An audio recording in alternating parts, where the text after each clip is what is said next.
आज हम रॉकेट उड़ाने वाले हैं। मतलब हम ये समझने वाले हैं कि किस तरह से अपने शुरुआती दौर में इसरो ने इस तरह के छोटे रॉकेट्स का यूज किया, छोटे छोटे लॉन्चिंग व्हीकल्स का यूज किया अपनी शुरुआत के शुरुआती दौर में। मीन्स पृथ्वी से और उसकी कक्षा में कुछ सैटेलाइट स्थापित करने के लिए जिस तरह के रॉकेट्स का यूज किया गया वो ये थे शुरुआती। उसके बाद ये ये और अभी जिससे चंद्रयान 3 गया है, चंद्रयान 2 और 3 में जो यूज हुआ है वो ये जीएसएलवी जीएसएलवी मैक 3 एलवीएम इस तरह के रॉकेट्स का यूज हुआ है। तो इनमें क्या बदलाव है और ये बदलाव क्यों करना पड़ा?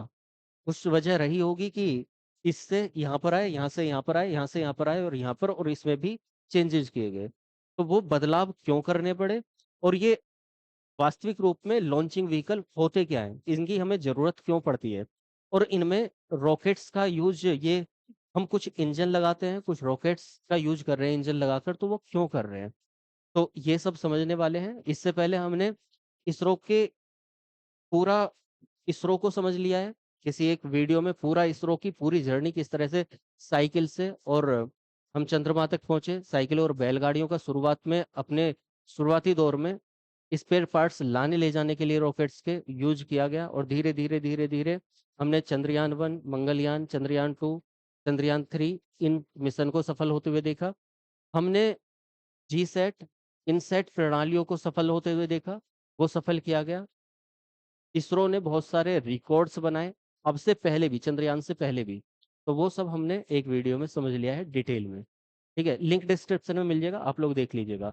कल वाली वीडियो में हमने ये समझा था कि ये जीएसएलवी एसएलवी सॉरी ये हमने ये समझा था कि ऑर्बिट्स क्या होते हैं, ऑर्बिट्स क्या होते हैं, किस तरह से वो काम करते हैं, कक्षाएं क्या होती हैं और सैटेलाइट सिस्टम पूरा का पूरा होता क्या है।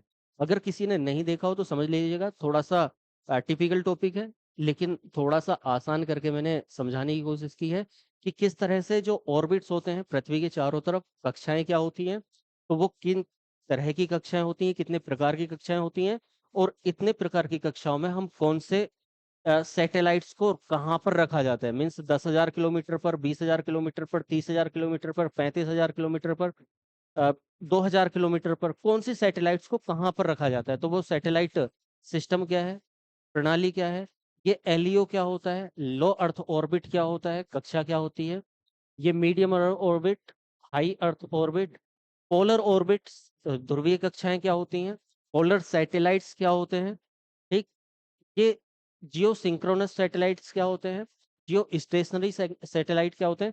अच्छा, कल की क्लास में ये छूट गया था, ये साइड में लिखा हुआ था और छूट गया था, तो इसको अभी बताऊंगा मैं, जीटीओ क्या होता है।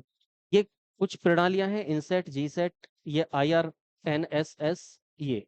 तो यहाँ तक हमने समझ लिया था। आज हम समझने वाले हैं कि ये रॉकेट्स क्या हैं और किस तरह से शुरुआत की गई और फिर शुरुआत से आगे बढ़ाते हुए इस तरह के लॉन्चिंग व्हीकल इसरो अभी तैयार कर रहा है। इसरो को रोका भी गया रूस की मदद लेने के लिए, रूस से क्रायोजेनिक इंजन को यूज करने के लिए, लेकिन अपना ही हमने क्रायोजेनिक इंजन यूज किया। तो वो क्रायोजेनिक इंजन क्या है और क्यों इसमें जरूरत पड़ती है, आज हम ये सब समझने वाले हैं।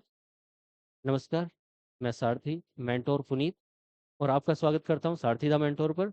और क्योंकि हमारे भी इस जर्नी की शुरुआत है, सारथी द मेंटोर की शुरुआत है ऑनलाइन में, तो एक ही निवेदन कि आप लोग सारथी द मेंटोर से शुरुआत में ही जुड़ जाइए और बाकी लोगों को भी जोड़िए। अगर चीज़ें अच्छी लगती हैं आपको, टफ चीज़ें आसान होकर मिल रही हैं और लॉजिकली कॉन्सेप्चुअल समझ आ रही हैं, तो बस इतना सा है कि बाद में लाइक करके और शेयर कर दीजिएगा और पर्सनली अपने मित्रों, सहपाठियों, साथियों को बोलिए कि सारथी से जुड़ें।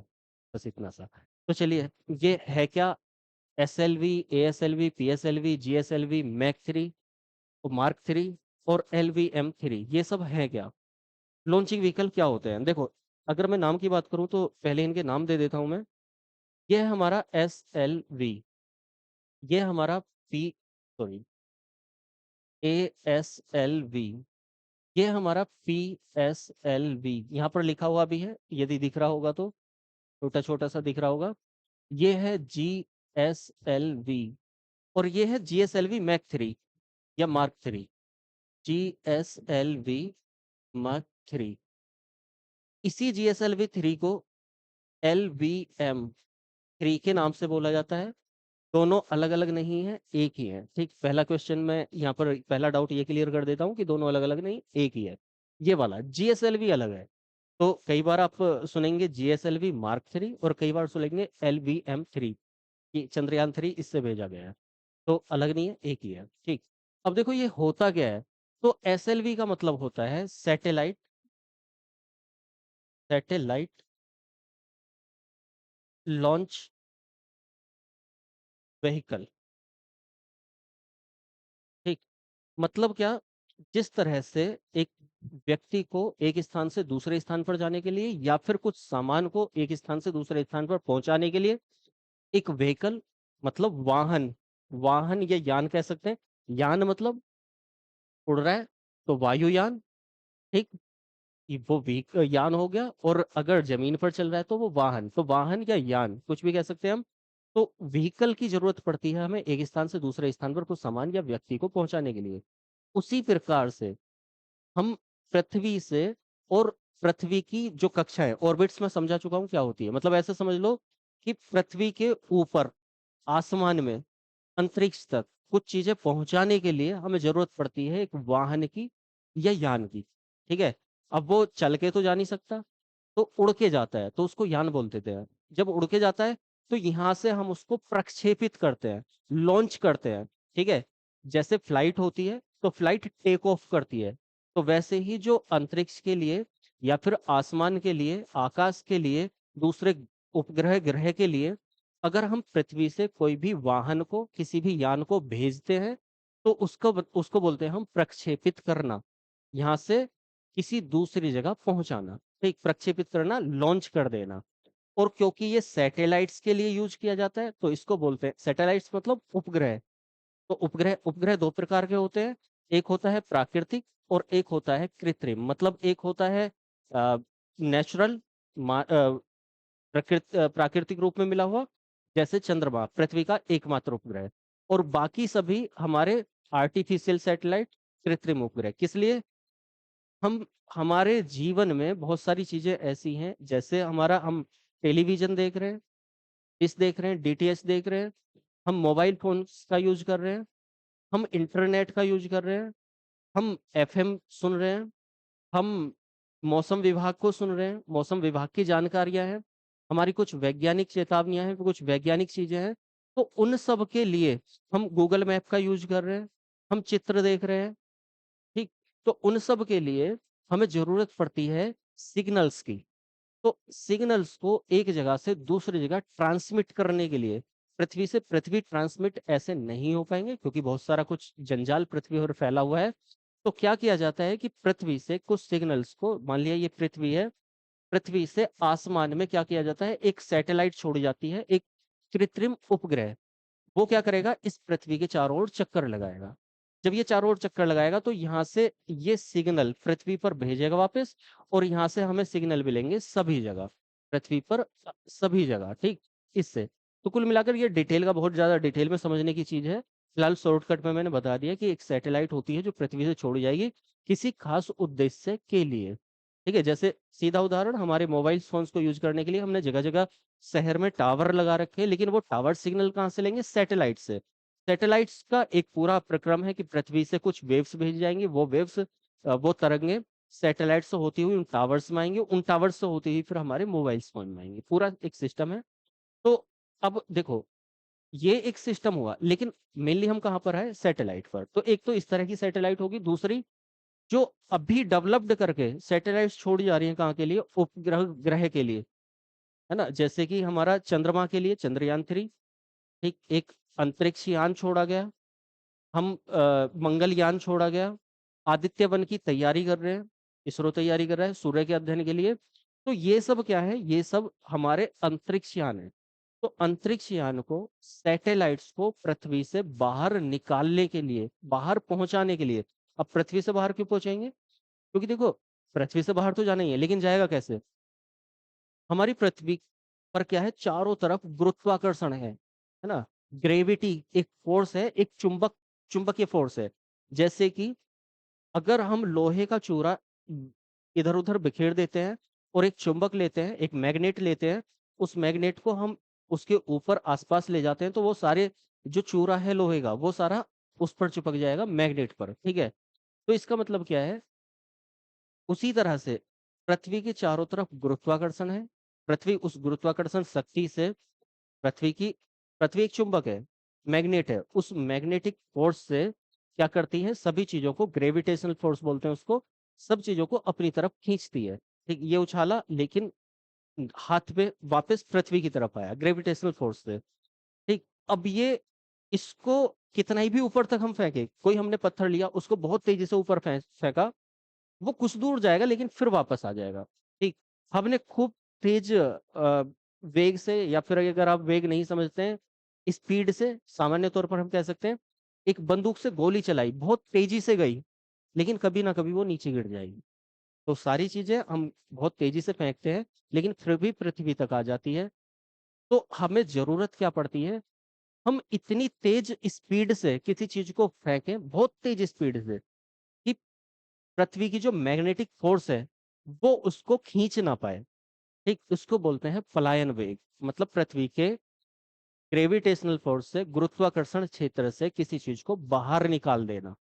ठीक, तो वहां पर हम प्रक्षेपित कर रहे हैं पृथ्वी से बाहर के लिए। उसके लिए हमें ज्यादा फोर्स की जरूरत पड़ती है, ज्यादा ताकत की जरूरत पड़ती है।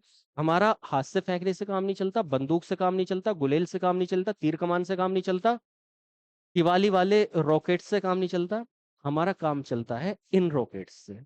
ठीक है, तो इन्हीं को बोलते हैं क्या, लॉन्चिंग व्हीकल, जो लॉन्च करने के लिए एक यान होता है, यहाँ से किसी चीज को बहुत तेजी से ले जाएगा, बहुत तेजी से ले जाएगा, और पृथ्वी के गुरुत्वाकर्षण क्षेत्र से जहां भी स्थापित होना होगा वहां पर ले जाकर उसको छोड़ देगा, किसी भी चीज को जिसको हम भेजेंगे।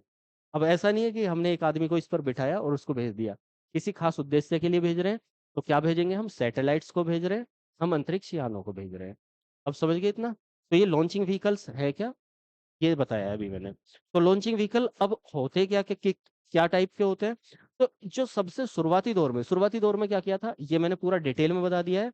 बहुत डिटेल में अभी फिर से नहीं बताऊंगा, लेकिन हाँ संक्षेप में बता देता हूँ कि शुरुआती दौर में 1960 के आसपास की बात है, 1962-63 में इसरो ने जब अपनी शुरुआत की थी, तो तब इसरो नहीं थी, इनकोस्फेयर थी वो। तो एक कमेटी थी, उसने, विक्रम साराभाई ने एक शुरुआत की 1963 में, केरल के एक गांव से एक रॉकेट लॉन्च करके देखा, अपना रॉकेट। ठीक, एक लॉन्च करके देखा, मतलब उड़ा कर देखा कि ये भेजा जा सकता है, नहीं सफल हुए। धीरे धीरे धीरे धीरे ये प्रयास आगे बढ़ता रहा। हम 1972, 1979, 79 तक आते आते 1975 हम दूसरे देश के, रूस के सहयोग से अपने सैटेलाइट्स को, आर्यभट्ट को, पृथ्वी की कक्षा, मतलब पृथ्वी से ऊपर ले जा पाए। फिर हमने धीरे धीरे क्या किया, हमने रोहिणी को पृथ्वी से बाहर, अपनी सैटेलाइट खुद की बनी हुई, खुद के ही रॉकेट से, खुद के ही लॉन्चिंग व्हीकल से लॉन्च किया, किसको, रोहिणी को। तो हमारा खुद का 75 में, 1975, 1975 में आर्यभट्ट को जो सबसे पहले भेजा गया था, तो वहां पर जो हम लॉन्चिंग व्हीकल, ये जो लॉन्चिंग व्हीकल यूज कर रहे थे, वो यूज कर रहे थे रूस का, रूस की हेल्प ले रहे थे। हमें नहीं समझ में आया था तब तक, मतलब पूरी तरीके से हम आत्मनिर्भर नहीं थे। लेकिन 1980 तक, 1980 में हमने भास्कर और भास्कर 2, भास्कर 1, भास्कर 2 प्रयोग कर लिए थे, मतलब प्रैक्टिकल कर लिए थे। तो उसके आधार पर हमने एक उपग्रह छोड़ा, कौन सा, रोहिणी, जो भारत में ही बना था, इसरो के ही द्वारा बनाया गया था, और इसरो ने ही सारा उस पर काम किया था।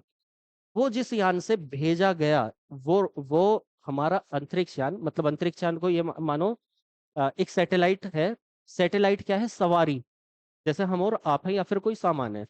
सैटेलाइट सब, सैटेलाइट में क्या होता है, एक यहाँ पर शब्द आएगा पेलोड। तो एक सैटेलाइट है, एक उपग्रह है जैसे हम हैं, उसके साथ उसका कुछ वजन होगा, कुछ वेट होगा। उसको जिस प्रक्षेपित यान ने, जिस लॉन्चिंग व्हीकल ने पृथ्वी से उड़ाकर ले गया, वो लॉन्चिंग व्हीकल था ये वाला। कौन सा, ये वाला जो आपको छोटा सा दिख रहा है। क्या है ये, SLV, यानी कि सैटेलाइट लॉन्चिंग व्हीकल। समझ आ गया। तो ये हमारा पहला लॉन्चिंग व्हीकल था। अभी इनके बारे में एक एक करके हम समझेंगे। अब ये जो SLV था, अब क्योंकि ये हल्का पड़ रहा था, आगे जैसे जैसे हमारी रिक्वायरमेंट बढ़ती चलेगी, मैंने लास्ट वीडियो में समझाया था डिटेल में, आप देख लेना, लिंक सारे डिस्क्रिप्शन में मिल जाएंगे, जरूर ध्यान से देख लेना, आपको एक एक चीजें डिटेल में समझ आएंगी, बिल्कुल प्रैक्टिकली और आसान लैंग्वेज में। कि जैसे हमें साइकिल से आगे जरूरत पड़ी इसकी, स्कूटर की, स्कूटर से आगे जरूरत पड़ी मोटरसाइकिल की, मोटरसाइकिल से भी काम नहीं चला।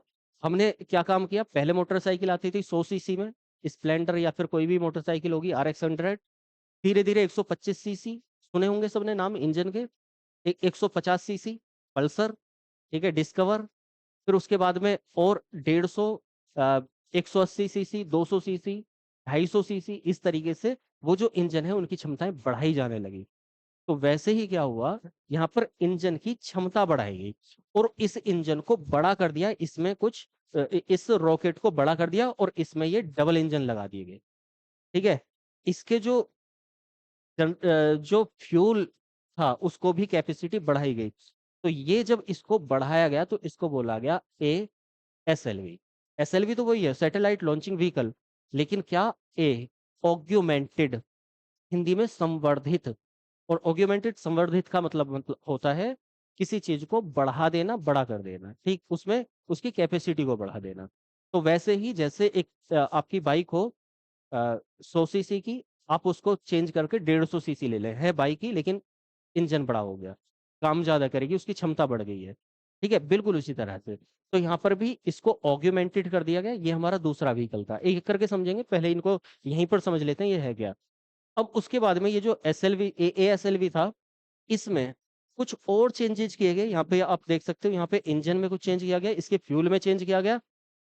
अब धीरे धीरे क्या हुआ, देखो हमारी शुरुआती, मैंने जब ऑर्बिट समझाए थे तो ऑर्बिट के टाइम पे समझाया था, शुरुआती दौर में हम पृथ्वी के आसपास, ठीक है, एक इमेज के लिए, पृथ्वी की इमेज के लिए हम सैटेलाइट छोड़ रहे हैं। लेकिन धीरे धीरे क्या है, हम पृथ्वी के आसपास से थोड़ा सा दूर जाएंगे, और जब थोड़ा सा दूर जाएंगे तो हम अलग अलग तरह के सैटेलाइट छोड़ेंगे, किस लिए, जिससे कि वो पृथ्वी के साथ साथ, इमेज के साथ साथ हमारे अ, कुछ प्रणालियों का काम करें। किसका, जैसे कि इनसेट और जीसैट, थोड़ा थोड़ा बता रहा हूँ, डिटेल में वहां पे समझ लेना। तो किस तरह से, एक हमने एक परियोजना बना दी कि हम एक सैटेलाइट ऐसी छोड़ेंगे, एक सैटेलाइट का ग्रुप ऐसा छोड़ेंगे, जिससे कि हमारे जो भी जैसे दूरदर्शन उस टाइम पे चल रहा था, दूरदर्शन हो गया, FM तो नहीं आया था, बाद में FM भी, दूरदर्शन हो गया, रेडियो हो गया, और मौसम विभाग थोड़ा थोड़ा, दूरसंचार, टेलीफोन, ट्रेन वो वाले, तो उन सब के लिए हम सिग्नल्स को तैयार कर पाए, एक ऐसी सैटेलाइट्स का ग्रुप छोड़ा जाए। तो अब हमें जरूरत हुई, वो सैटेलाइट्स का ग्रुप क्या है, इसके बिल्कुल पास नहीं, थोड़ा सा दूर जाएगा, तो वो वेव्स उस तरीके से काम करती है, उसमें टेक्नोलॉजी को आपको समझना पड़ेगा। तो कुल मिलाकर क्या, यहाँ से थोड़ा सा ऊपर उठा गए, कुछ चीजें छोड़ी गई, ठीक, धीरे धीरे क्या हुआ, और भी आगे डेवलपमेंट हुआ, और फिर क्या हुआ, हमने कुछ और ऑर्बिट्स, इनको बोलते हैं ऑर्बिट, पृथ्वी के चारों तरफ का वो क्षेत्र जहां पर ये सैटेलाइट्स घूमेंगी, वो है कक्षाएं, ऑर्बिट्स, लास्ट क्लास में मैंने बता दिया है। अब क्या हुआ, धीरे धीरे हमें मैप भी देखना है, GPS आया, GPS प्रणाली तो आपको पता ही है, GPS मोबाइल में लगाते हैं और एक जगह से दूसरी जगह मैपिंग करके पहुंच जाते हैं, है ना, मैप डाल के। तो वो जीपीएस के साथ, जीपीएस केवल एक नाम है जो अमेरिका का है, ऐसे ग्लोनेस भी है, बाइडुओ भी है, अपने इंडिया का कौन सा है, नाविक, डिटेल में समझाया था मैंने, नाविक। तो वो सब क्या कर रहे हैं, IRNSS जो इंडिया वाला है, तो वो सब क्या थोड़ा और दूरी पे, जिससे अच्छी तरीके से इमेज सेंसिंग कर सके और अपना काम कर सके, ठीक। अब फिर उसके बाद में रिक्वायरमेंट और बढ़ी, है ना, हमने पर्टिकुलर किसी एक चीज के लिए अलग अलग सैटेलाइट्स, अलग अलग डेडिकेटेड सैटेलाइट छोड़ दी। मतलब हमारे मोबाइल फोन्स के लिए अलग, उसके सिग्नल्स के लिए अलग, DTH के लिए अलग, मैपिंग के लिए अलग, ठीक है, मौसम विभाग अलग। मौसम विभाग का नाम मैं बार बार क्यों लेता हूँ, लास्ट क्लास में भी मैंने लिया है, क्योंकि अब पता नहीं क्या है, मुझे थोड़ा सा या तो ज्यादा लगाव हो गया है या ज्यादा लगाव अलगाव हो गया है कि मौसम विभाग जब भी बारिश बताता है तो बारिश नहीं होती है, और जब बारिश नहीं बताता है तब बारिश होती है ना, तो वो थोड़ा सा चुभता रहता है, पता नहीं क्यों, क्या काम कर रहा है ये, किस तरीके से। तो मतलब कुल मिला के एक अलग अलग क्या हो रहा है, अलग अलग तरह की हमने डेडिकेटेड सैटेलाइट छोड़ दी। अब हमारी रिक्वायरमेंट बढ़ रही है, हमारी नीड्स बढ़ रही है, हम अपने हिसाब से, जरूरतों के हिसाब से काम कर पा रहे हैं। धीरे-धीरे अब दौर ऐसा आ जाता है कि हम केवल पृथ्वी के लिए काम नहीं कर रहे, पृथ्वी के लिए सिग्नल्स मिले हम वो काम नहीं कर रहे। हम पृथ्वी से 2000 सन 2000 2001 के बाद में पृथ्वी से बाहर जाएँ, पृथ्वी की कक्षा से ऑर्बिट से बाहर जाएँ और चंद्रमा के पास पहुँचे या फिर मंगल की कक्षा में पहुँच जाए। देखो, एक इसका दायरा होगा, दूसरा आ गया, फिर उसका दायरा हो गया। जैसे आपका गाँव है, आपके गाँव के आस-पास के जो खेत होंगे वो आपके गाँव वालों के होंगे। फिर दूसरा गाँव आ जाएगा, उसके आस-पास वाले जो खेत होंगे उनके होंगे। तीसरा गाँव साइड में आ जाएगा, उसके आस-पास वाले खेत उनके होंगे। तो एक दायरा है ना, तो आपके जहाँ तक खेत हैं, उसको बोला जाएगा आपके गाँव की कक्षा, है ना? ऑर्बिट आपकी। फिर दूसरा गाँव हो गया उसके गाँव की ऑर्बिट, तीसरा गाँव उसके गाँव की ऑर्बिट। तो इस तरीके से अलग-अलग ग्रह, उपग्रह की सबकी अपनी-अपनी ऑर्बिट है। तो हमें ज़रूरत पड़ी कि हम अपने पृथ्वी की ऑर्बिट से किसी सैटेलाइट को दूर ले जाएँ और दूसरे किसी ग्रह या उपग्रह ग्रह मतलब वही हमारे जो 8 ग्रह हैं, प्लैनेट्स, ठीक? मंगल खास तौर से 2013 में अपने यहाँ से मंगलयान गया था, तो अपनी ऑर्बिट से उसकी ऑर्बिट में पहुँचा दें, किसी सैटेलाइट को। तो हमें और दूर ले जाना है। हम अपनी किसी सैटेलाइट को पृथ्वी की ऑर्बिट से, पृथ्वी की कक्षा से चंद्रमा की कक्षा में पहुंचा दें। तो हमें क्या जरूरत पड़ी? और ज्यादा अच्छे लॉन्चिंग व्हीकल्स की जरूरत पड़ी। फिर धीरे धीरे क्या होगा, उसकी सतह पर उतार ही दें, है ना? तो अब क्या हुआ, यहाँ से लॉन्च करने के लिए केवल इनका, यहाँ पर इनका काम क्या होता है, ये इंजन्स है, इनका काम क्या होगा? बूस्ट करना। एक-एक करके समझाऊँगा मैं, बूस्ट करना। फिर यहाँ से जाएगा, ये लॉन्चिंग व्हीकल जाएगा, रॉकेट्स जो होंगे कुछ दूरी के बाद, जब तक ज़रूरत है, जब तक यहाँ से पृथ्वी की कक्षा से उनको निकलना है, तब तक काम करेंगे और उसके बाद में वो अलग हो जाएँगे, जलते हुए रॉकेट्स। फिर आगे जाके हमारी सोलर एनर्जी से और बाकी जो फ्यूल है, उससे हम यूज़ करके और आगे अपने अंतरिक्ष यान को बढ़ा लेते हैं। वो अलग सिस्टमैटिकली टेक्नोलॉजी को समझेंगे, लेकिन पहले ये समझ लेते हैं। तो हम कहाँ पढ़ते? पीएसएलवी। तो एसएलवी मतलब संवर्धित, ऑगमेंटेड, बढ़ा दिया। अब इसको और बढ़ाया, इसकी कैपेसिटी बढ़ा दी, साइज़ बढ़ा दिया, सब फ्यूल बढ़ा दिया, सब कुछ, फ्यूल चेंज कर दिया, सब कुछ चेंज कर दिया। और ये क्या था हमारा, इसका टाइप भी चेंज कर दिया। ये था पी मतलब पोलर, सैटेलाइट लॉन्चिंग व्हीकल। और पोलर मतलब ध्रुवीय। पृथ्वी के 2 ध्रुव हैं, उत्तरी ध्रुव, दक्षिणी ध्रुव। तो हमारी कुछ सैटेलाइट इस तरीके से घूमती हैं, उनको बोलते हैं पोलर सैटेलाइट्स, ठीक है? तो शुरुआती दौर में क्या किया गया था, इस पीएसएलवी को, शुरुआती नहीं, अभी बहुत बाद के दौर में। तो देखो, ये बहुत शुरुआती है, वही 1980 वाले दशक में, 90 वाले में, 2000 वाले में, 2000 7-8 वाले में, 10 वाले में, और उसके बाद में अब 2020 जो टाइम चल रहा है उस वाले में। तो वही 10-10 साल का आप डिफरेंस एक एवरेज मान के चलें। तो फिलहाल क्या, कुछ सैटेलाइट्स इस तरीके से छोड़ी जाती थी शुरुआती दौर में।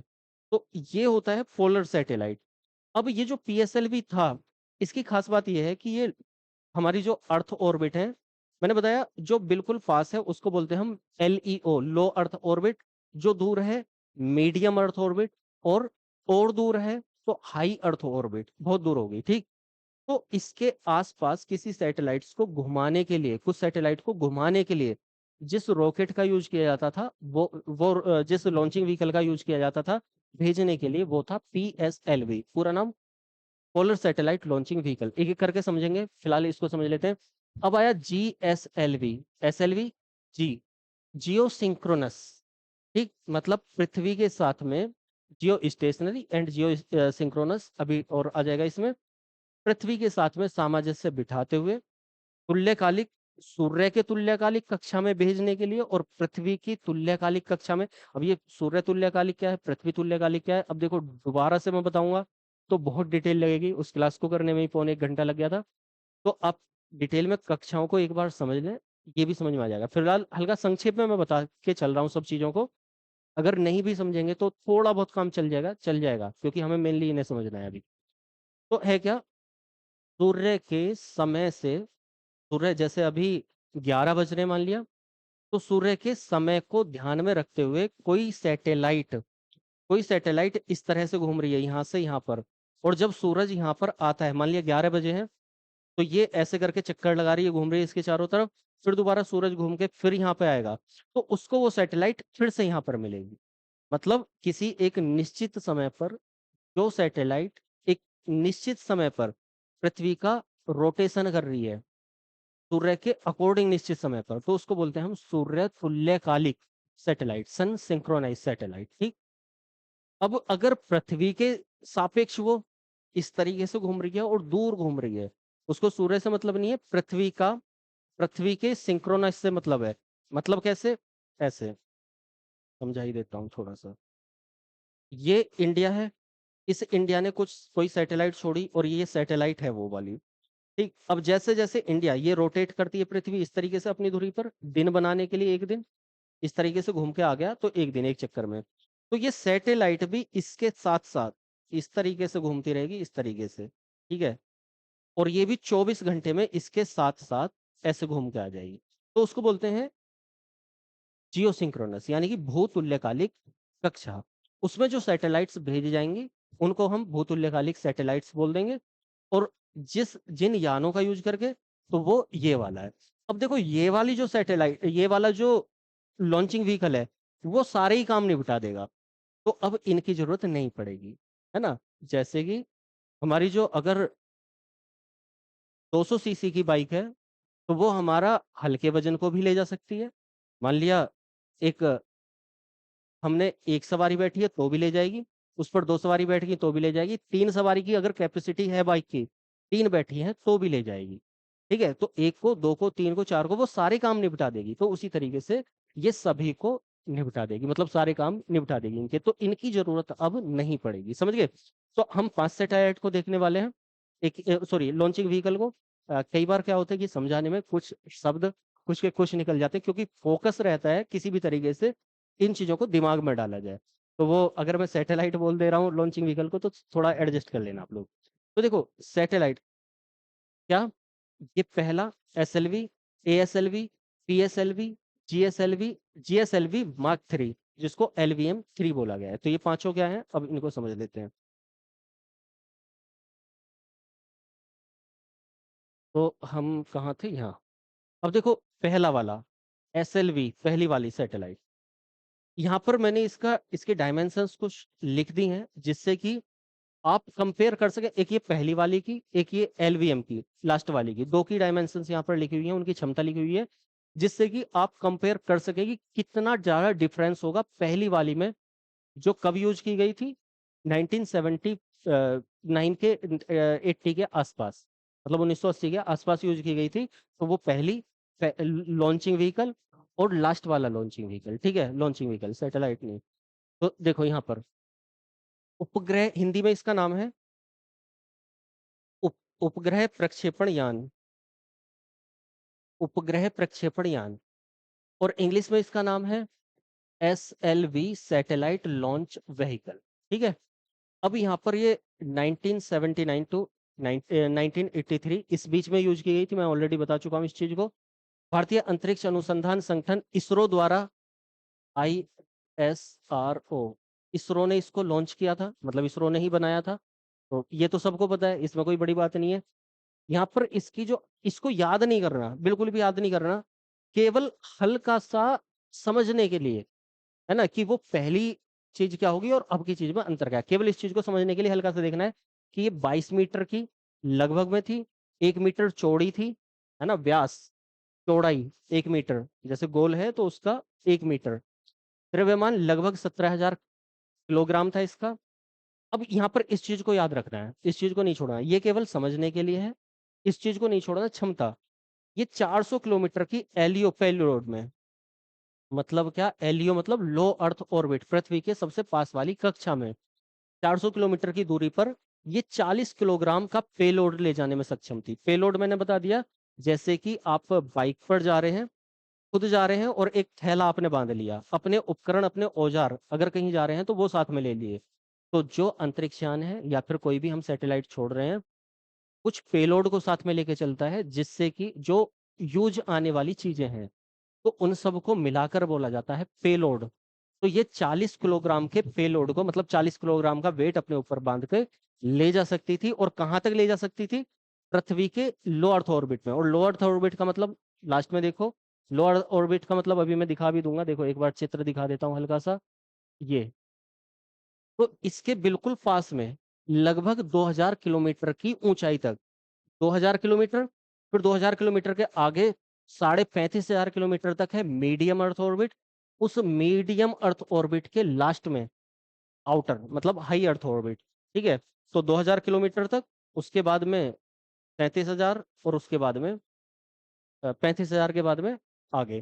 तो कुल मिला के क्या था, ये केवल लो अर्थ ऑर्बिट में ले जा सकती थी, और कुल कुल 40 किलो का पेलोड, इतनी इसकी क्षमता थी। पेलोड कौन सा था इसका, मुख्य पेलोड जो ले गई वो मैंने बताया था, कौन सा, रोहिणी। 1981 में रोहिणी सैटेलाइट को इसने लॉन्च किया था। ठीक है, ये वही नाम है। रोहिणी को याद रखना है, भारत की पहली, भारत में ही निर्मित और भारत के ही लॉन्चिंग व्हीकल से छोड़ी गई, मतलब पूरी तरीके से आत्मनिर्भर रोहिणी। कुल लॉन्च जो किए इसने 4 लॉन्चिंग की, जिनमें से दो दो सफल रही, एक असफल रही, और एक आंशिक रूप से सफल रही। मतलब कुल 4 बार इसने 4 बार ले गई, उनमें से 2 पूरी तरह से सफल रही, एक बार फेल होगी, और एक बार कुछ दूरी पर जाके, जैसे हमारा चंद्रयान 2 हुआ था, लास्ट में पहुंच के असफल हो गया, तो उस तरीके से रहा। इसमें जो इंजन और ईंधन यूज किया जाता है वो एक ठोस इंजन यूज किया है, मतलब ठोस ईंधन यूज किया जाता है। जो 4 चरण होते हैं, 4 चरण क्या होते हैं, तो ये देखो, आपको इंजन को समझना पड़ेगा, इंजन का पूरा अलग टॉपिक होता है, तो इस पर हम अभी नहीं जा रहे हैं फिलहाल। हल्का से जब लास्ट वाली आएगी, GSLV Mark 3 आएगा, तो वहां पे थोड़ा सा मैं समझा दूंगा। तो फिलहाल क्या है, ठोस ईंधन का यूज किया गया है। ठीक, ईंधन कैसे, जैसे आप ऐसा मान लो कि कोयला यूज कर रहे हो, आप पेट्रोल यूज कर रहे हो, तो एक ठोस है, एक द्रव है, और एक आप CNG गैस यूज कर रहे हो, तो अलग अलग टाइप के ईंधन होते हैं हमारे। तो फिलहाल अभी इतना ही रहने देते हैं। तो ये थी हमारी SLV। ठीक, उसके बाद आता है ASLV। ये क्या थी, augmented satellite launching vehicle, Hindi में संवर्धित उपग्रह प्रक्षेपण यान। प्रक्षेपण यान उपग्रह को करने के लिए संवर्धित, थोड़ा बढ़ाया हुआ। इसरो द्वारा ही विकसित किया गया था इसे भी, और 5 चरण में ठोस ईंधन ही इसमें यूज किया गया था। ठोस ईंधन के जो रॉकेट्स हैं वो यूज किए गए थे। पृथ्वी की निचली कक्षा वही LEO। ठीक है, LEO में 50 किलो के उपग्रहों को स्थापित करने के लिए उसकी क्षमता कितनी थी, 40 किलो, और इसकी कितनी होगी, बढ़ा दी गई है, 4 गुनी कर दी गई है, 150 किलो लगभग में। ठीक है, तो यहाँ पर LEO में ये वो स्थापित कर रही थी, LEO में ही ये स्थापित कर रही है। 1980 के दशक के दौरान भारत द्वारा शुरू किया, मतलब शुरुआत में ही इसको लाया गया था, उसको जस्ट चेंज करके इसको ले आए थे, पेलोड बढ़ाकर। अब आते हैं PSLV। PSLV क्या है, पोलर सैटेलाइट लॉन्च व्हीकल, और है क्या ये, हिंदी में ध्रुवीय है, ध्रुवों पर उपग्रह प्रक्षेपण यान। भा- भारत का पहला मध्यम लिफ्ट लॉन्च व्हीकल। मैंने बताया अभी की जो कक्षाएं होती हैं जो मीडियम अर्थ ऑर्बिट है, इसलिए बार बार बोल रहा हूँ, पहली क्लास भी देख लेना, चीजें समझ में आ जाएंगी, टेक्नोलॉजी समझ में आ जाएगी। तो यहाँ पर जो मध्य लिफ्ट लॉन्च व्हीकल होते हैं मध्य कक्षा में जाने के लिए, उसके लिए इसको पहली बार लॉन्च किया गया था। ठीक है, रिमोट सेंसिंग उपग्रह, अब ये क्या होते हैं तो देख लेना, समझ में आ जाएगा। वो तुल्यकालिक रिमोट सेंसिंग उपग्रह, बस ऐसे ही याद रखो कि IRS प्रणाली भारत की है, जो दूर से और क्या करता है, इमेज को सेंस करता है। जैसे पृथ्वी है, पृथ्वी पर क्या, कैसे, कहाँ, क्या, तो उस चीज को, पृथ्वी पर जो संसाधन है वो कहाँ कैसे हैं, उन सब की एक इमेज तैयार करने के लिए, जगह बार बार इमेज इमेज देने के लिए कुछ हमारे vehicle launch, sorry, satellites launch की जाती हैं, उपग्रह लॉन्च किए जाते हैं, तो उनको सूर्य तुल्यकालिक कक्षा में लॉन्च करने में सक्षम है ना। कैसे, देखो, मैंने लास्ट क्लास में भी एक उदाहरण दिया था, पोखरण पोखरण मूवी में एक टाइम आएगा कि दिन के इस टाइम में सैटेलाइट आएगी, तो सारी चीजों को छुपा दिया जाता है, देख लेना उसको। तो सारी चीजों को छिपाया जाएगा, क्यों, क्योंकि इस समय वो सैटेलाइट गुजरेगी। क्यों गुजरेगी, पृथ्वी पर, पृथ्वी की इमेज लेने के लिए। कहीं लीगल इलीगल कुछ काम तो नहीं चल रहा है, या फिर कहाँ कैसे संसाधन है, क्या चीज हो रही है। अब अमेरिका है, अमेरिका कैसे बता देता है कि वहां वैसे ये हो रहा है, वहां पर वो हो रहा है। तो वो सैटेलाइट्स होती हैं, वो इमेज लेती रहती हैं जगह जगह जगह जगह और बार बार। तो इनका समय निश्चित होता है, उस समय को निश्चित करने के लिए ये सूर्य तुल्यकालिक कक्षा होती है, जिसमें इसके द्वारा लॉन्च किया गया था। तो लो अर्थ ऑर्बिट से जस्ट मीडियम अर्थ ऑर्बिट में इसको एंटर किया गया है, उसके बॉर्डर पर, ये समझ लो आप, बहुत ज्यादा ऊपर नहीं, हाई अर्थ ऑर्बिट की तरफ नहीं। तो यहाँ पर रिमोट सेंसिंग उपग्रह को इसमें लॉन्च करने में सक्षम थी ये पोलर सैटेलाइट। छोटे आकार के उपग्रहों को भू स्थिर कक्षा में भी भेजने, मतलब भू स्थिर, अब ये भी चीज मैंने पहले समझा दी है लास्ट क्लास में। ऐसे ये पोलर ऑर्बिट हुई, ध्रुवीय कक्षा, ये हुई भूमध्य रेखीय कक्षा। उसमें अगर 0 डिग्री भूमध्य रेखा, अ, इसको क्या बोलते हैं, विषुवत रेखा, और क्या बोलते हैं, इक्वेटर। तो इक्वेटर के अगर पैरेलल बिल्कुल समांतर 0 डिग्री लाइन पर कोई उपग्रह घूम रहा है, बिल्कुल जीरो, है ना, तो उसको बोलते हैं हम क्या, जियो स्टेशनरी। अगर कहीं भी इस तरीके से घूम रहा है, ऊपर नीचे होकर घूम रहा है, तो उसको बोलते हैं जियो सिंक्रोनस। ठीक। तो ये जियो स्टेशनरी भू स्थिर कक्षा में भेज सकती है, लेकिन छोटे उपग्रह को, इतनी क्षमता इसकी है। जैसे कि एक वही 100 सीसी की बाइक है, वो कैपेसिटी उसकी 2 व्यक्तियों को बिठाने की, लेकिन तीसरा व्यक्ति भी बैठ सकता है इमरजेंसी में, ठीक है, लेकिन चालान कट जाएगा अगर ज्यादा लोड वाले ज्यादा व्यक्ति बैठे तो वही इसकी कंडीशन, बस इस उदाहरण से आप समझ लें। तो ये हो जाता है। उसके बाद में आती है हमारी GSLV, जियो सिंक्रोनस सैटेलाइट लॉन्च व्हीकल। और ये क्या था, हिंदी में इसका नाम है भू स्थिर उपग्रह प्रक्षेपण यान। भू स्थिर उपग्रह यानी कि जो ये वाली हमारी कक्षा थी, इन वाली कक्षाओं में, ठीक है, इन वाली कक्षाओं में भेजने के लिए। तो इसके लिए 2001 में पहली बार लॉन्च की थी, मैंने टाइम बताया ही वही 2001, फिर 2009-10 फिर आएगा। तो उपग्रह को पृथ्वी की भूस्थिर कक्षा में स्थापित करने के लिए, भूस्थिर कक्षा वही जियो स्टेशनरी कक्षा लास्ट वाली क्लास में देखोगे, तो उसमें जो स्थापित की जाएगी वो इसके द्वारा। और वो कहाँ पर आता है, मीडियम अर्थ ऑर्बिट में, थोड़ा दूर का मतलब पृथ्वी से 20,000 किलोमीटर, 25,000 किलो, पृथ्वी से 20,000 किलोमीटर, 25,000 किलोमीटर, 30,000 किलोमीटर, 35,000 किलोमीटर तक उपग्रह को स्थापित करने के लिए, सैटेलाइट्स को पहुंचाने के लिए किस व्हीकल का यूज, इस वाले GSLV का यूज किया जाता था। ठीक। इसमें पेलोड कितना बढ़ गया देखो, 2 टन। जहां हम मात्र 40 किलो ले जा रहे थे, 40 किलो से 150 किलो हुआ, लेकिन अब कितना बढ़ गया, अब हो गया 2 टन। ठीक है, तो इतना पेलोड बढ़ जाता है। इससे अधिक भार के उपग्रहों को पृथ्वी से, ये आ गया 36,000 किलोमीटर की ऊंचाई पर, यानी कि जो मीडियम अर्थ ऑर्बिट है उसके बॉर्डर पर, ऊपर वाले बॉर्डर पर, हाई अर्थ ऑर्बिट के बॉर्डर पर ले जाने के लिए भूस्थिर कक्षा में स्थापित कर देता है, जो विषुवत भूमध्य रेखा की सीध में हो। ये ऑलरेडी मैंने बता दिया कि जियो स्टेशनरी भूमध्य रेखा की सीध में ही होती है, उनके पैरेलल 0 डिग्री, ठीक, सीध में हो। 3 चरण में पूरा करता है अपना कार्य। 3 चरण अभी इसको JSLV मैक 3 के साथ में बताऊंगा 3 चरण कौन से होते हैं। बस इतना से समझ लें यहाँ कि 3 चरण होंगे, मतलब पहले एक बूस्टर काम करेगा, फिर हमारा लिक्विड फ्यूल काम करेगा, बताई देता हूँ, लिक्विड फ्यूल काम करेगा, फिर हमारा क्रायोजेनिक इंजन काम करेगा।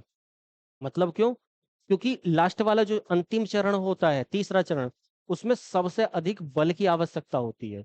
ठीक, वहां पर पहुंचाने के लिए सबसे अधिक बल की आवश्यकता होगी, तो रॉकेट की यह आवश्यकता केवल क्रायोजेनिक इंजन ही पूरा कर सकता है। इसलिए इस GSLV जो टाइप की हमारे लॉन्चिंग व्हीकल है, उनमें जो इंजन यूज किए जाते हैं, उनको ध्यान रखना, उनमें क्रायोजेनिक इंजन यूज किए जाते हैं। अब क्रायोजेनिक इंजन होते क्या है उसको थोड़ा सा बता देता हूँ। देखो, जब पृथ्वी के बाहर, बहुत बाहर, या फिर ऐसा मान ले कि हम जा रहे हैं चंद्रमा की कक्षा में, तो अब वहां पे क्या होगा, बहुत ज्यादा ठंडक हो जाएगी, मतलब बहुत ज्यादा अ, ऐसा फ्यूल चाहिए हमें जो लिक्विड फॉर्म में हो, है ना, जो जमे ना, लिक्विड फॉर्म में हो, एक ऐसा फ्यूल चाहिए हमें। गैस भी लिक्विड फॉर्म में चाहिए। तो वो जो इंजन उस फ्यूल को यूज कर सकता है, वो होता है क्रायोजेनिक इंजन। यहाँ पर बहुत ज्यादा डिटेल में मैं इंजन की नहीं जा रहा हूँ, मैं इंजन को बार बार छोड़ रहा हूँ, क्योंकि इंजन का पूरा एक टॉपिक है जो बहुत ज्यादा टाइम लेगा, तो उसको हम अलग ही समझेंगे इंजन के टॉपिक को। ठीक है, तो कुल मिलाकर क्रायोजेनिक इंजन होता है जो हमारे लिक्विड फ्यूल को यूज करता है। ठीक, जैसे हमारी हाइड्रोजन है और ऑक्सीजन है, वो लिक्विड फॉर्म में इसमें यूज की जाती हैं।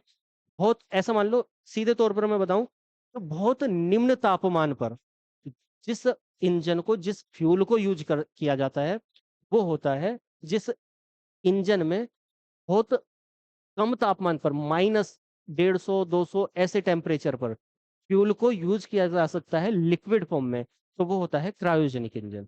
ठीक है, बस फिलहाल के लिए तो इतना ही समझना काफी है।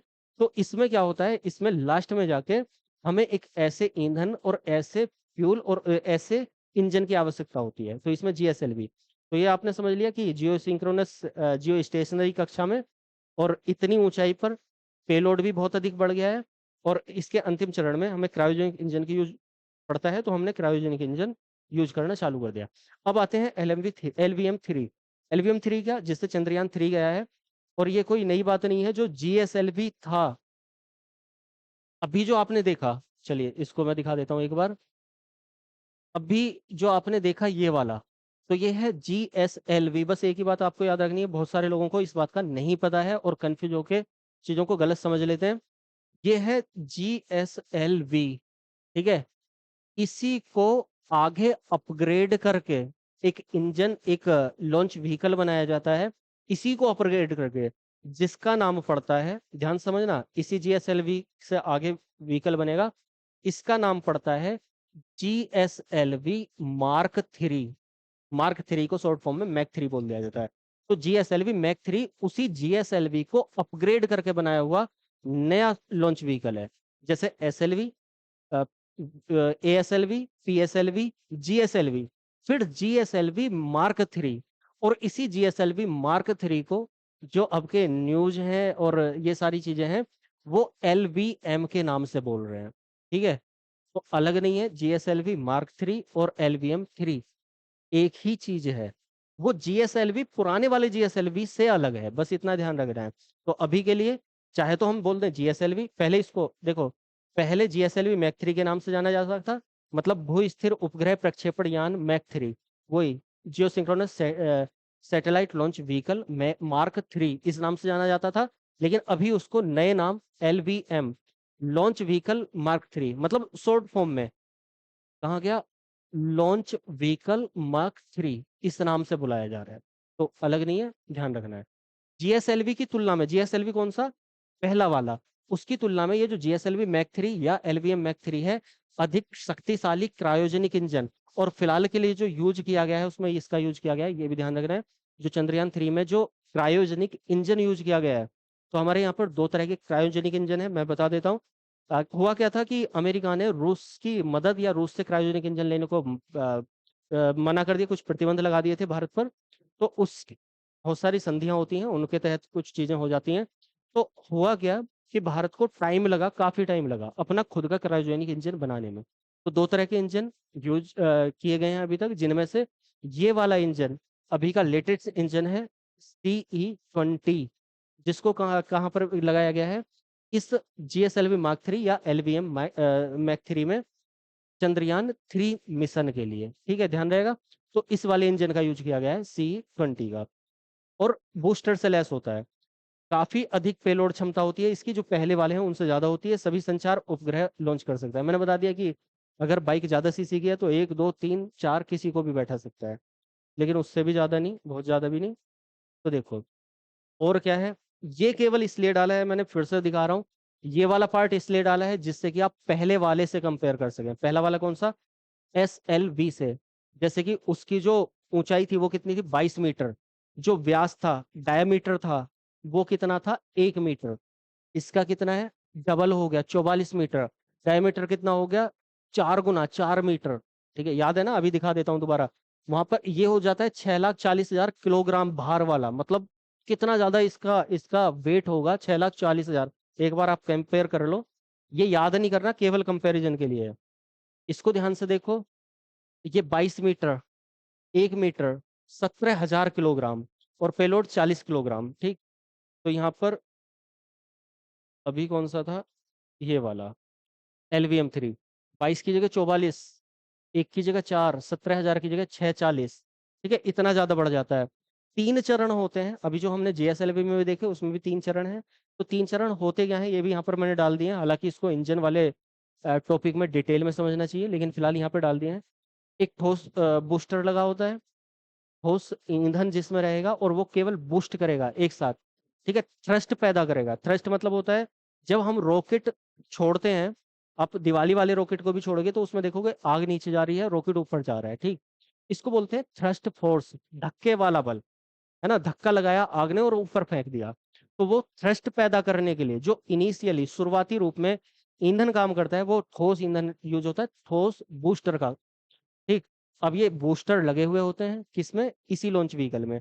फिर क्या करता है, एक तरल मोटर होती है, इसको कोर चरण बोलते हैं। और फिर आता है क्रायोजेनिक अपर स्टेज, मतलब सबसे तीसरा अंतिम चरण, जो जिसमें ज़्यादा ताकत की ज़रूरत होती है, और उसके लिए क्या है, उसके लिए क्रायोजेनिक इंजन का यूज़ किया जाता है। C20 का यूज़ किया गया है फिलहाल। इसकी देखो क्षमता कितनी है, उसकी क्षमता जो शुरुआती था केवल 40 किलो, 150 किलो इस तरीके से बढ़ी थी, 2 टन हुआ। लेकिन यहाँ पर क्या है, निचली कक्षा में, मतलब एलईओ ऑर्बिट में, एलईओ में, लो अर्थ ऑर्बिट में, ये 8000 किलोग्राम का पेलोड ले जा सकता है। 8000 किलोग्राम, 40 किलोग्राम से कहां पे पहुंच गए हम, 8000 किलोग्राम का, इसमें एलईओ में। लेकिन जैसे चंद्रमा पर गया है, तो चंद्रमा पर याद होगा आपको कितना पेलोड गया है, यदि नहीं देखा है देखो। चंद्रमा, चंद्रमा का पृथ्वी से संबंध, ये एक वीडियो में एक क्लास में मैंने डाला है। ठीक है, उसके बाद चंद्रमा, चंद्रयान, सारे के सारे मिशन इसरो के द्वारा जो किए गए वो एक वीडियो में डाले हैं। उसके बाद चंद्रयान 3, ये एक वीडियो में डाला है, इनको आप देख लेना, और इसरो को एक वीडियो में डाला है। और उसके बाद हमने बात की ऑर्बिट्स और सैटेलाइट, सैटेलाइट सिस्टम जो होता है वो एक वीडियो में है। तो ये आप सारी वीडियोज के लिंक मिल जाएंगे, देख लेना ध्यान से, चीजें समझ आ जाएंगी। तो यहाँ पर क्या है, ये 39 मैंने बताया था, 39 kg, 3900 किलोग्राम यहाँ से पेलोड गया है कहाँ पर, चंद्रमा के लिए। जिसमें जो हमारा लैंडर है उसका अलग पेलोड लोड है, जो रोवर है 26 किलो का पेलोड लेके चलता है लैंडर के साथ, और पूरा 3900 किलो का। तो यहाँ GTO के लिए पेलोड जो है वो 4000। अब ये GTO क्या है, हाँ कल की क्लास में भी छूट गया था, तो यहाँ पर बता देता हूँ, कई बार कुछ चीजें मिसिंग हो जाती हैं।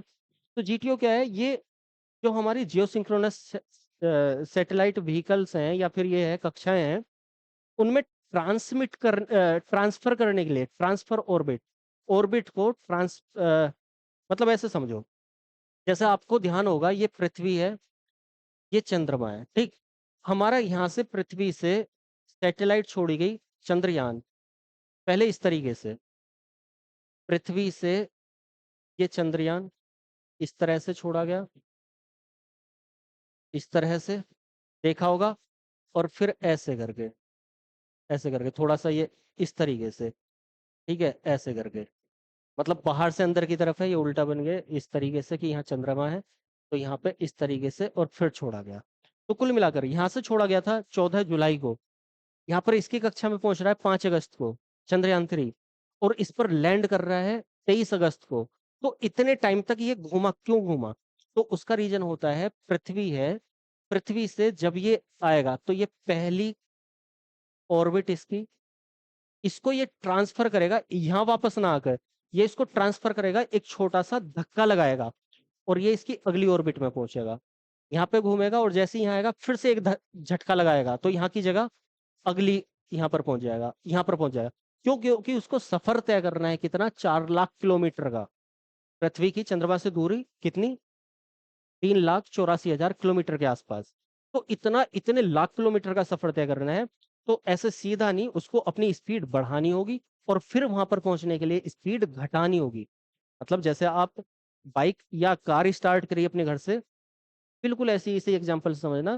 तो पहला गियर डाला, रेस बढ़ाई, फिर थोड़ी दूर चलने पर क्लिच दाबी, दूसरा गियर डाला, फिर रेस बढ़ाई, फिर तीसरा, फिर वही क्लिच वगैरह करी, तीसरा गियर डाला, तो अपनी कार को आप स्पीड दे रहे हैं, रेस बदल बदल सॉरी गियर बदल बदल के। तो वो जो गियर बदले जा रहे हैं, ठीक है, वो इस तरीके से बदले जा रहे हैं। फिर जहां पहुंचेंगे वहां भी क्या करेंगे, धीरे धीरे करके क्लिच दाबेंगे, गियर निकालेंगे, ठीक है, और गियर निकालने के बाद में फिर से आप रेस को मंदा करेंगे, फिर क्लिच दाबेंगे, गियर निकालेंगे, फिर रेस को मंदा करेंगे। तो यहाँ पर वही काम किया गया। तो इसलिए यहाँ पर इनको बोलते हैं ट्रांसफरिंग ऑर्बिट, ठीक, GTO। तो वो GTO के लिए इसका पेलोड जो है वो कितना है, 4000 किलोग्राम, मतलब 4000 किलोग्राम की क्षमता से ये अपना गियर बदलते हुए और बहुत दूर तक जा सकता है, हायर ऑर्बिट, और दूसरे उपग्रह की कक्षा तक भी जा सकता है, ठीक, मतलब दूसरी कक्षा में ले जाने में सक्षम हो सकता है। तो फिलहाल हमारा यहीं तक था ये टॉपिक, आगे हम चलेंगे, बस। तो फिलहाल इतना ही। और अभी हम स्पेस टेक्नोलॉजी को आगे कुछ टाइम के बाद में क्लासेज स्पेस टेक्नोलॉजी की कंटिन्यू करेंगे, सीक्वेंस में एक के बाद एक, सारी चीज़ें एक एक करके डिटेल में समझ आएगी, डिटेल में समझाऊंगा मैं।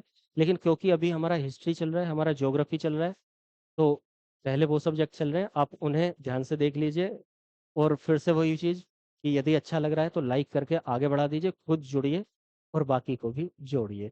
तो चलिए मिलते हैं अगली किसी क्लास और किसी कॉन्सेप्ट, किसी लॉजिक्स के साथ में। तब तक के लिए धन्यवाद। जय हिंद।